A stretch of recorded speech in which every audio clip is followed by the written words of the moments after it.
Coucou tout le monde, bienvenue dans une nouvelle interview des audacieuses inspirantes. Et aujourd'hui, c'est Julie qui est venue nous parler de qu'est-ce qui fait d'elle aujourd'hui une femme audacieuse, une entrepreneure inspirante, nous partager ses pépites. Bonjour Julie, bienvenue.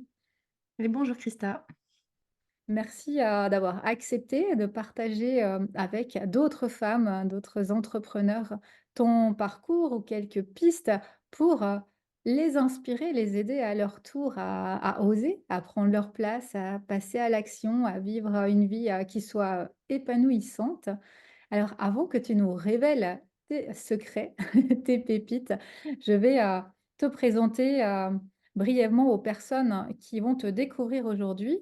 Et bien sûr, comme pour chaque interview, on retrouvera sous la vidéo tous tes liens pour les personnes qui souhaitent connecter avec toi plus intimement, plus précisément, qui ont besoin d'autres informations. Alors toi, Julie, tu es, coach de vie et tu accompagnes les femmes qui se sentent perdues dans leur vie et qui ne savent pas par où commencer pour aller mieux. Et tu as mis en place divers accompagnements, dont notamment ton coaching, fétiche, ton coaching phare qui est le coaching Phoenix, qui porte, bien son nom, par rapport, à ce qu'il y a à ce qu'il y a derrière, hein, cette image du phénix qui renaît de ses cendres et des ateliers. Tu proposes également des ateliers qui sont en immersion ou en collectif et également des suivis individuels. Donc voilà ce que tu as, dans ta palette de prestations que les personnes pourront également, découvrir, sur tes pages, sur ton site professionnel. Est-ce que tu souhaiterais, Mhm. ajouter quelque chose à cette présentation, à ces points, par rapport, à toi? Je pense que tu as fait le tour de tout ce qui définit mon activité. Je te remercie. Tu es parfaite. Alors, entrons dans le sujet. Donc, qu'est-ce qui fait de toi, Julie, une femme audacieuse et inspirante? Qu'est-ce que tu souhaitais partager aux femmes de l'autre côté de l'écran qui vont t'écouter aujourd'hui? Ce que je peux partager aujourd'hui du fait de ce côté un peu inspirant qu'on me donne souvent, c'est ce partage que je fais en toute authenticité finalement des expériences que j'ai moi-même vécues. J'étais dans mon enfance une enfant heureuse, mais j'ai quand même, comme je pense la plupart des femmes et même des hommes, vécu des traumas, certains traumas. Et j'ai appris au fil des années, dans le milieu du développement personnel, à, à partager ces expériences pour permettre à d'autres finalement de s'ouvrir dessus, de savoir qu'elles ne sont pas seules. Ça n'a pas été facile d'ailleurs, en parlant, j'ai encore la chair de poule. Mmh. Ça a été tout un travail intérieur. Et je pense que c'est ce qui fait que j'inspire les femmes aujourd'hui et mes clientes de cœur, parce que j'ose finalement transmettre ce que j'ai vécu, des petites expériences toutes anodines, comme une peur ce matin même, parce que je vais passer un entretien tout à l'heure, ou des traumas beaucoup plus lourds comme un avortement subi à l'adolescence. Et ce côté-là inspire ces femmes. Moi, j'accompagne particulièrement les femmes, donc on va dire c'est les femmes qui se reconnaissent en moi. Et je pense que c'est ça, finalement. Et pour le côté audacieuse, j'ai jamais eu peur d'essayer de nouvelles choses. J'ai lâché un CDI pour me mettre à mon compte alors que j'avais même pas encore de clientèle. J'ai quitté ma région natale, bordelaise, pour venir vivre au Pays Basque pour un homme que j'aime. J'ai essayé le marketing de réseau, j'ai été vendeuse de string. Enfin, je veux dire, j'ai toujours essayé plein de choses et tout le monde m'a toujours dit: «Tu impressionnante en fait, tu vas, tu oses, tu audacieuse, tu es quelqu'un qui fonce tête baissée, même si je sais pas où je vais». Parce que la plupart des expériences que j'ai vécues, elles se sont arrêtées presque aussi vite qu'elles ont démarré et c'est pour autant pas quelque chose qui m'a vraiment fait peur, quoi. Mmh. Donc je pense que ça définit vraiment qui je suis. Pour celles qui connaissent le human design aussi, je suis manifesteur. Donc j'ai tendance à aller expérimenter moi-même les choses et à manifester et à initier de nouvelles choses dans ma vie. C'est pas pour autant que j'ai pas peur, hein, mais j'y vais, je fonce. Voilà, je pense que c'est tout ça que je peux transmettre aujourd'hui et c'est pour ça que je me sens à même d'accompagner les femmes qui se sentent perdues parce que j'ai cette faculté de voir en elles déjà euh, vers où elles peuvent tendre dans leur vie et je peux leur donner les outils que j'ai moi-même expérimentés dans ma propre vie pour les aider à ce que ce soit un peu plus doux un peu plus agréable et même si c'est confrontant, un petit peu plus cool quoi quand même. Ouais. Voilà. Alors moi, j'aimerais revenir sur quelque chose que tu as partagé, que je trouve, très important et intéressant en début de cette interview. Tu disais que, tu as, je sais pas si c'est de la facilité, mais en tout cas, tu le fais de partager ton propre vécu, tes propres traumas, tes propres expériences et je sais, ô combien ça peut être difficile et inconfortable pour, des professionnels ou des thérapeutes. Il y en a encore un qui me parlait de ça hier, de se dire: «Mais moi, je suis thérapeute, je suis censée aller bien parce que je suis thérapeute ou j'ai pas envie de partager, ces choses-là ou des fois c'est privé, je préfère les garder pour moi». De se dire comment toi, à un moment tu t'es dit: «Ben moi, je partage mon vécu, je partage, mes traumas, j'y vais avec, authenticité, j'ose le faire parce que je sais que c'est difficile pour les personnes de le faire, c'est inconfortable de le faire». Comment tu le fais toi? J'ai commencé à le faire quand j'ai appris, mon human design. Je connaissais pas ça et c'est ça qui m'a fait me dire: «OK, dans ma charte, on m'a expliqué qui j'étais vraiment et ce que j'étais amenée à faire dans ma vie» et en fait, je me suis dit: «C'est pas faux». Montrer une mauvaise image, enfin une mauvaise, c'est pas une mauvaise, mais une fausse image de soi en disant à nos clients, en cabinet, en tant que thérapeute: «Tout va bien, regarde, je suis thérapeute». Non, en fait, c'est faux. À partir du moment où on n'est pas dans le cœur et dans le juste et dans le vrai, la personne en face, elle va capter notre vibration et elle va se dire: «Bon, bah, c'est du fake, quoi. Elle me dit que tout va bien, mais c'est pas possible, en fait». Moi, j'ai beau être coach, j'ai partagé hier sur mes réseaux justement que, je vivais un inconfort ce début de semaine après, mon voyage de noces, le retour à la réalité, et en fait, le fait de partager ça, ça prouve aux gens, elle est humaine, en fait, Mmh. hein. Elle est pas ici, c'est pas un gourou, c'est pas, voilà et je pense que c'est ça qui est hyper important et j'en suis arrivée à partager parce que on m'a dit, quand j'avais un cabinet, en présentiel pour des soins énergétiques et massages, il y a, plus d'1 an, on m'avait dit, «Tu sais Julie, on dirait que tu as la vie parfaite. Mmh. Tu as ton compagnon, tu as ton chat, tu as ton chien, tu nous montres que tu vas te promener en nature, tu nous montres et tu as toujours le sourire et tu es tout le temps apprêtée». Et en fait, j'étais là: «Mais c'est pas possible, en fait, c'est pas l'image que je veux montrer de moi finalement. Moi, je veux vous montrer que, ben, moi, le matin, quand je me lève, ben j'ai la tête comme ça, que je me dis: "Punaise, qu'est-ce que je vais faire aujourd'hui? J'ai pas de clients aujourd'hui, comment ça va se passer?" Ou, beh, j'ai mal à la tête, j'ai mes menstruations et je suis pas bien» et j'ai envie que les gens se disent: «Ben, elle est comme nous», parce que c'est comme ça qu'ils se reconnaissent finalement et c'est comme ça qu'ils gardent enfin, qu'ils prennent la confiance Mmh. aux thérapeutes vers qui ils vont et ça crée du lien et bah, c'est le lien qui est hyper important pour moi quoi, le partage après donc voilà. Je sais pas si ça Ouais. répond à ta question? Ouais et j ça répond très bien à ma question et je te rejoins, complètement sur, ce que tu viens de partager et de ce fait que, les gens, ils ont besoin d'authenticité. Ils ont besoin de voir un être humain derrière, un professionnel et que c'est pas parce qu'on est professionnel que tout va bien tout le temps. Au contraire, on vit, des tas de choses Peut-être même plus? émotionnellement. Ouais. Et ça, c'est tellement, essentiel, de le partager et j'entends tellement de fois justement des professionnels, des thérapeutes, des fois qui ont aussi cette, légitimité de se dire: «Mais est-ce que je suis légitime, pour accompagner telle ou telle personne?» alors que moi-même, j'arrive pas toujours à gérer, telle et telle chose. Mais bien sûr, on est des êtres humains et il y a des jours où on gère pas tout, on a nos émotions, où il y a rien qui va et ça, c'est important, de le dire, de le montrer, justement cette, toutes ces facettes, cette authenticité, du professionnel, du thérapeute, de l'entrepreneur qui est là. Même si, il y a aussi toute la facette, bah, balade, belle vie, voyage, et clairement, il y a les 2. Il y a la belle vie de j'ai choisi ma vie, j'ai choisi mon métier, c'est un métier passion aussi, donc je pense que de par déjà ce choix, on rayonne un petit peu plus qu'une personne qui va être dans un travail qui lui correspond pas.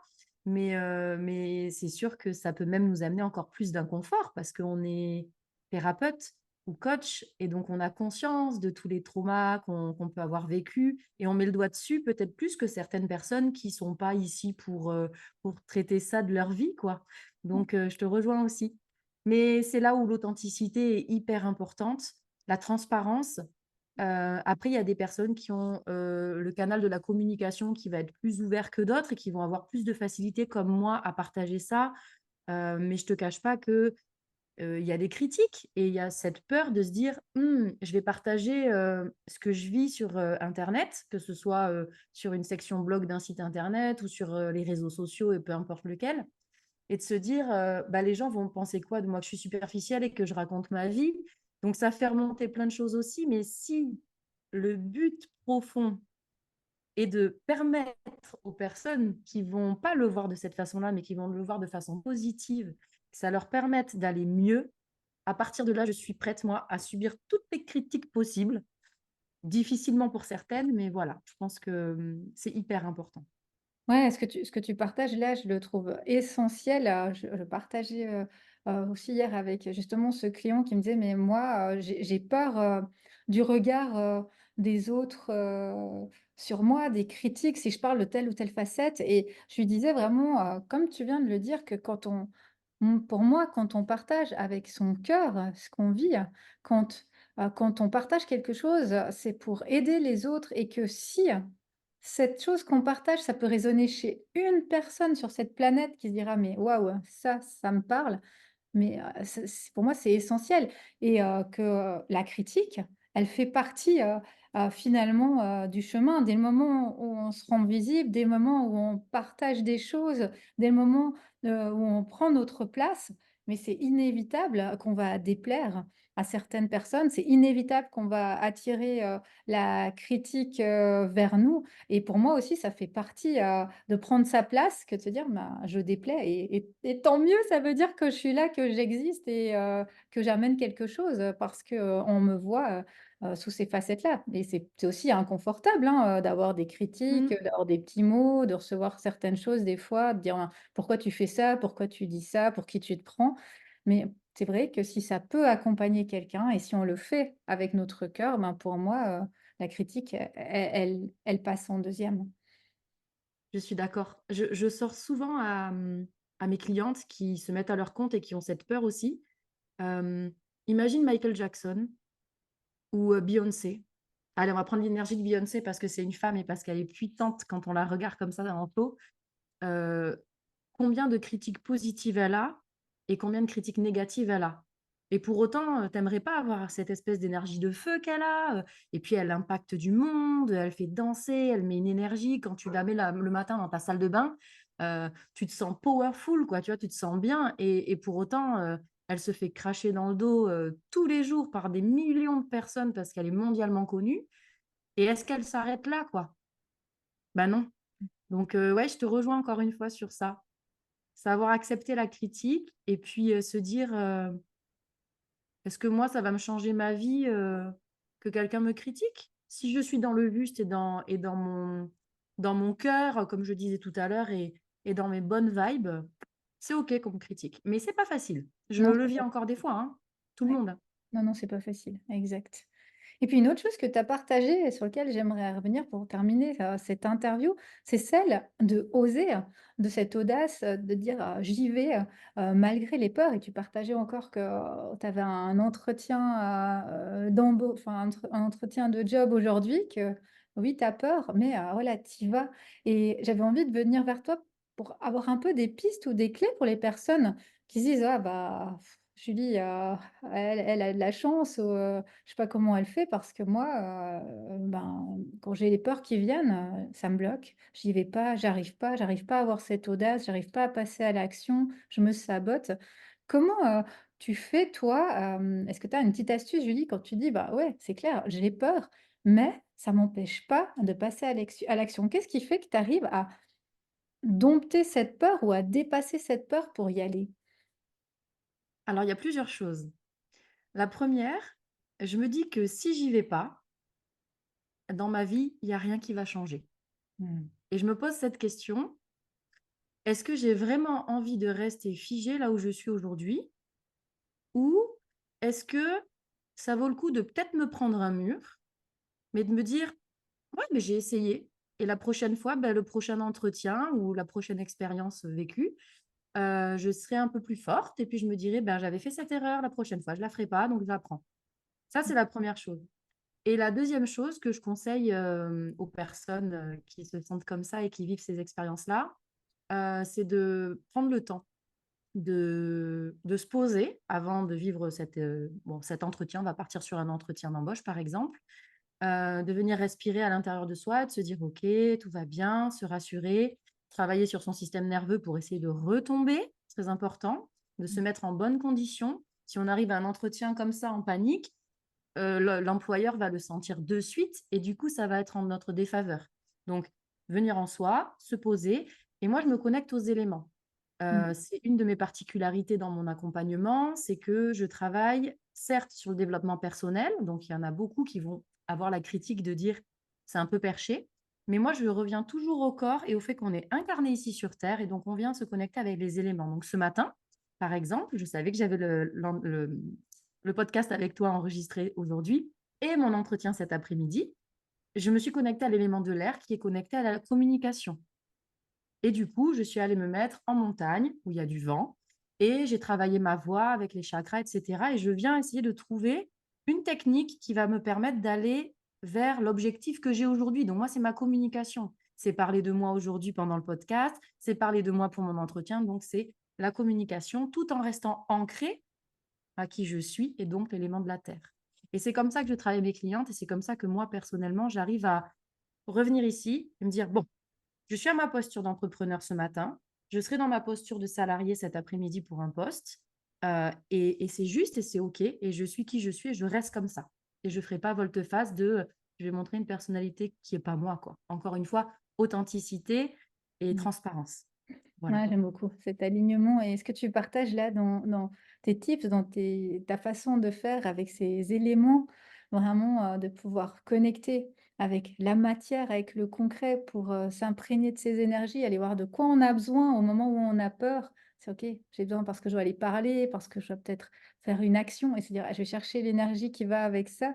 Je trouve un super, une belle piste, un super conseil qui va certainement, parler à des personnes et j'invite ces personnes à venir, vers toi et découvrir tout ça puisque ça fait partie de tes accompagnements, de ta façon de faire, de tes méthodes, donc elles pourront, en savoir encore plus sur, ces techniques si elles souhaitent, les utiliser.